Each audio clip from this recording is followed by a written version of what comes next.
ይኸው የፍቅር መቀስ አይጠፋምና በጽናት እና በባቢ ወይም ደግሞ ናሆም መካከል ፍቅራቸውን ያደፈርስ አንድ ወደች መቀስ ነገር መታለች ማለት ነው። ይህ ነገር የሚፈልገው አቶ ተስፋዬ ነው። ያ ማለት ከጽናት ጋር መለያየትን ይፈልጋል። ማን? የአቶ ናሆም አባት ማለት ነው። እንግዲህ አሁን ጽናት በደንብ የሚያሳምኑበት መንገድ አንድ መንገድ እየመጣ ነው ብዬ አስባለሁ። ምክንያቱም እሷ የማታውቀው ባቢ ነው፣ ግን እሱ ደግሞ ናሆም ነው። ለምን እንዳልነገራት በድብቅ እንደሆነ ለምን እንደሆነ አባቱም አልተናገረም፣ እሱም አልተናገረም። ሀታ ባለፈው ሲናገር እኔ ያንተ ልጅ መሆንን ዘመድ መሆን ወይም ደግሞ ቤተሰብ መሆናችንን እንዳታቅ ጽናት፣ ይሄ ነው ማስጠነቀቅህ ወረቀቱ ከመፈረሜ በፊት ብሎ ነበረ። ይህም ነገር አክብሮለት ነበረ። እችኛዋ ስታቅ ደግሞ ወይ ሸውዶሻል ብላ በሆነ ነገር ልታሳምራት ትችላለች። አሁንም በድጋሚ ጽናት ልትጎዳ ነው። ከዚህ ሁሉም ካሉባት ዙርፎች ካሉባት መከራ ውጣ ውረድ በህይወቷ ባቢን አግኝታ ትንሽ እያገዛትም እሷም ደግሞ ሙሉን ጊዜዋን አምናው የሷ ሰታ ነበረ።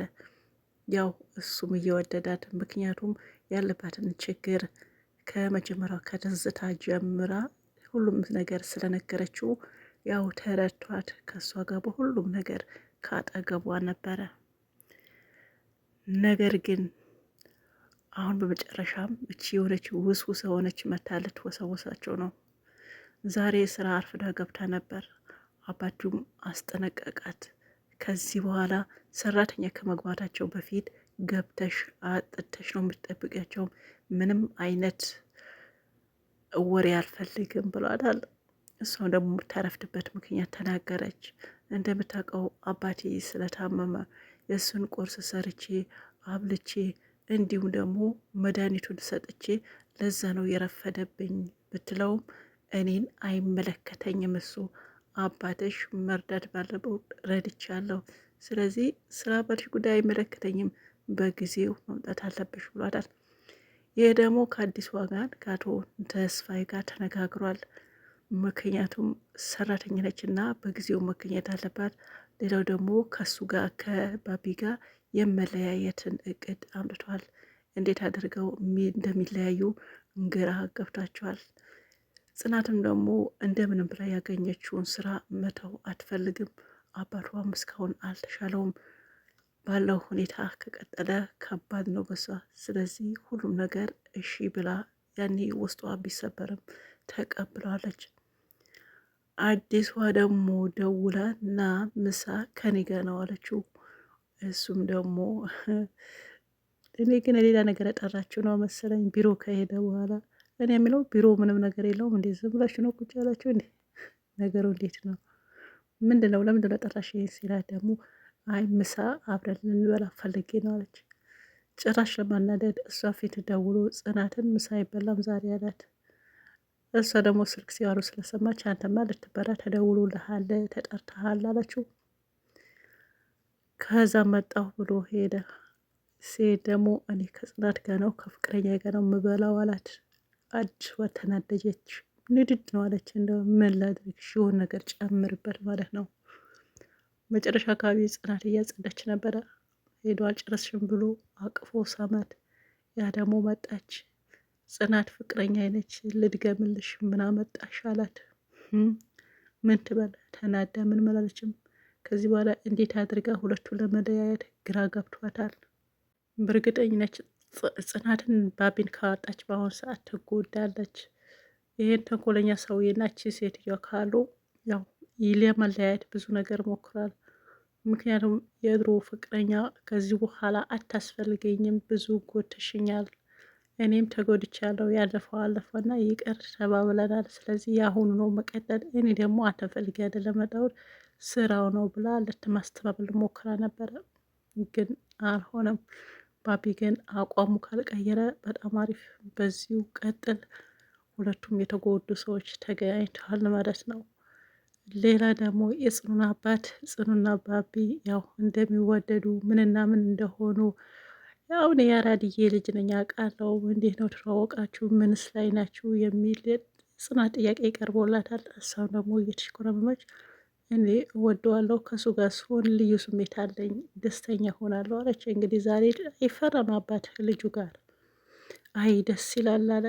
በሱም መጣ የሚያግዛት ነገርስ ልብሱ ሲያለብሰው ወክ ሲያደርገው ምግብን እሷን ተቀብሎ እሱን ሲያጎርሰው እግሩን ሲያሸው ባቢ ማለት ነው። በቃ ጋሽ ግርማ ሁለተኛ ልጅ ያገኙን ማን ባቢ በዚህ ይሄን ጸባይን አይቀይርብህ ነው ምለው። እስከ መጨረሻውን ከጎኗ መሆን አለብህ። እችኛዋ አባራ ወይም ደግሞ ከእሷ ነጥቃ ከእሷ ጋር እንዳትሆን አደራ ማለት እፈልጋለሁ።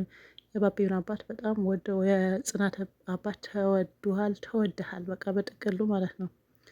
ምርቃትም መርቃችኋል፣ አሚን ብላችኋል። ምርቃቱም ይድረስ እላለሁኝ። በመጨረሻም ከስራቸው ከተመለሱ በኋላ አባትዮ ወክ እያደረጉ በአረቢያ እየገፉ ያቺ የሆነ ሴጣን የምትመስል መጣ። ፍጥጥ ፍጥጥ አሉ። በዛው ነው ያለቀ። ከዛ በኋላስ ምንድን ነው የሚፈጠረው? ከጽናት ጋር ሲሆን በፍጹም አትወድም። በቃ የሆነ ያንቀጠቅጣታል። ምክንያቷ ምን እንደሆነም አይታወቅም። ቅናት ማለት ነው። አንዳንዴ ሰውን ያጣላውን ሲነሳበት በጣም ነው የሚናደደውና እዛ ስሜት ላይ ነው ያለችው በአሁኑ ሰዓት። ባቢን የእሷ ማድረግ ነው የምትፈልገው። እሱ ደግሞ ስለተጎዳ መመለስ አይፈልግም። ያችኛዋ ደግሞ የጽዳት ሰራተኛ ስለሆነች ብቻ ትንቃታለች። እሷ በቃ በቢሮ ነች፣ የችኛዋ የጽዳት ነች።